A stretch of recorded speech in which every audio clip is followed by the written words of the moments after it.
People's Radio United. Let's do some predicting of the future now. Oh God. What do you guys think is going to happen? How and when do you think Trump will leave office? At the latest, 2020. At the earliest, excuse me. The earliest, 2020.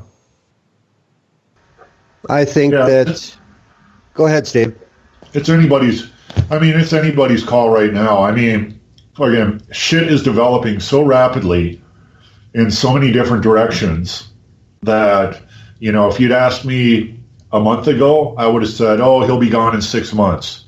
You ask me today, I'm saying he may never be gone, because you have this race now between Mueller to indict him and him to put this secret police thing of his into play. If he puts that secret police thing into play, nobody's going to be able to indict him of shit. Nobody's going to be able to run against him. So well, you can't tell, because next month, what the fuck is it going to be? Well, I'll just comment on the Gestapo plan. There's going to come a point, if it hasn't occurred already, where a lot of people who are responsible for the everyday function of the federal government all across the country, they will simply stop doing their job. There's going to be protest within the civil service. It's going on now. We're not hearing about it, but it may become obvious if Trump gets too carried away, because, it's like anything else, an army or a laboratory or anything else. It takes everybody in there to come up with tangible results, but I don't think... What? I like that idea, but I can tell you're not from here because you have way too much faith in the American people. Okay. You don't realize how stupid this country is. I don't think that's going to happen. Okay, you got the bright side people that always say, "Oh, the soldiers will fight, will defend the people. The soldiers will fight for your rights, and they'll stand up for you if it ever got bad against the government." No, they won't. Historically, they haven't done that. History tells us they won't do it, and even as close to just look at Standing Rock. It's not going to happen. It's not going to happen. They're going to attack us. What? 90%. That's a great point, Tim. 90% of North Dakota is white. Yep. Where the hell were they? Oh, absolutely. Oh, y'all. Don't get me started on North Dakota and the Morton County thugs who lie.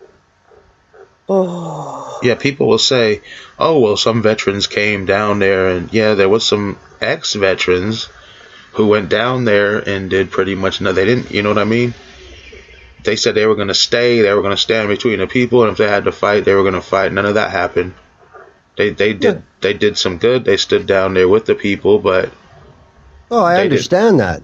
I understand that. But, I mean, let's remember that the National Guard in North Dakota, that's a decision by their governor.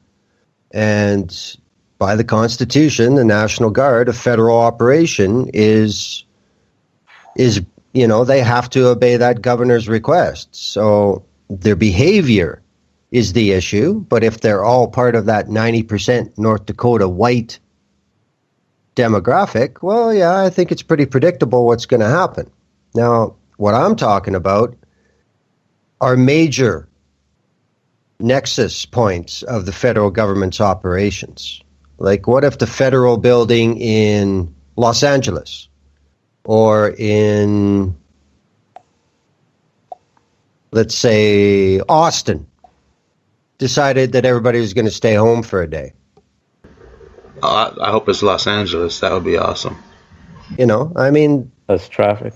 We're getting into new territory, so I think it's obvious, even though it's very discombobulated and ridiculous, there is active opposition. There are still people, and it seems to be growing, that are saying, no, this shit isn't cool.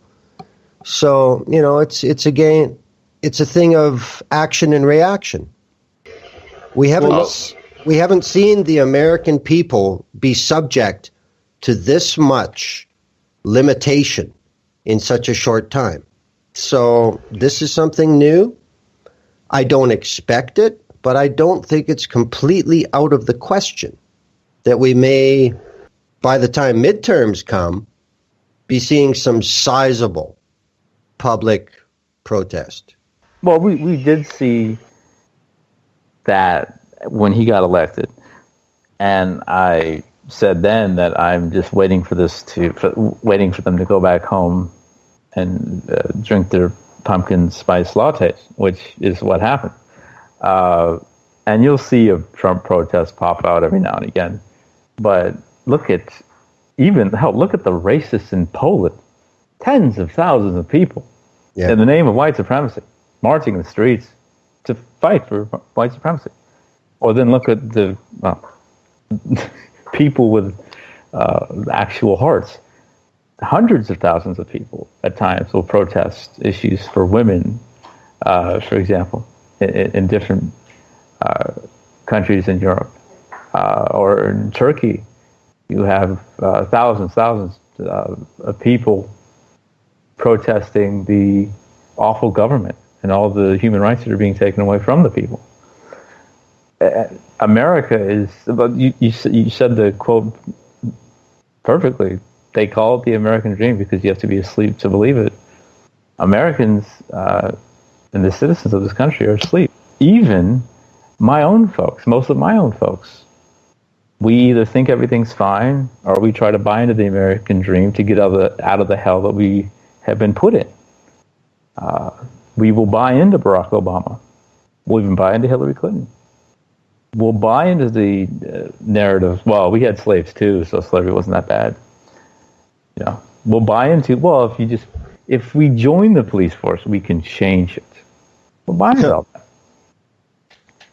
No, I think that's a very good point, and I think if you look at any place that fascism has gained power in the last couple centuries, whether it's Germany or Italy or Spain or wherever, the biggest factor that allowed it was not that there was so much of the population that were all for it. It was the apathy of the majority that allowed it to happen.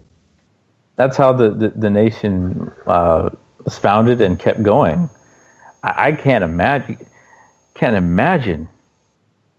and I'm trying to do this as best as I can because I would have been a slave. I'm trying to imagine myself as a white person walking by a plantation, seeing black people working for free in horrible conditions, and just continuing to walk and move on with my day. But that's what most of them did. Just like now. Tiana McMillan, Sarah Lee Circlebear, Trayvon Martin, Tamir Rice, on and on and on and on and on. They walk on by. They don't care. Doesn't affect them. And even when it does affect them, Trump, they still, it's bad, but I mean, the Kardashians are on. It's season 68. I need to watch it. I'm having a house party for it. It's just, calm down. It's not that serious. Indeed. I guess that's, me being from outside the United States, that's just something I will not be able to fully grasp. Probably because I wouldn't fucking believe it if I saw it, but yeah, I don't guess. Believe. What? I always lately I've seen a lot more American flags and those American flags with the blue line. The supporting of police one. Yeah. And a lot of support our troops. A lot more of those lately. Just on people. It's always some white family or some white guy in some kind of a truck or a big giant monstrous vehicle generally, but I'm seeing a lot more than I used to. Which is one of the 14 tenets of fascism that we discussed on that podcast series, which anybody listening, I encourage you to listen to that 14-part series, which is also on People's Radio United. We went through each of the 14 tenets and discussed them and their relevance to America today. It's pretty eye-opening, and it's also pretty disturbing. Yep.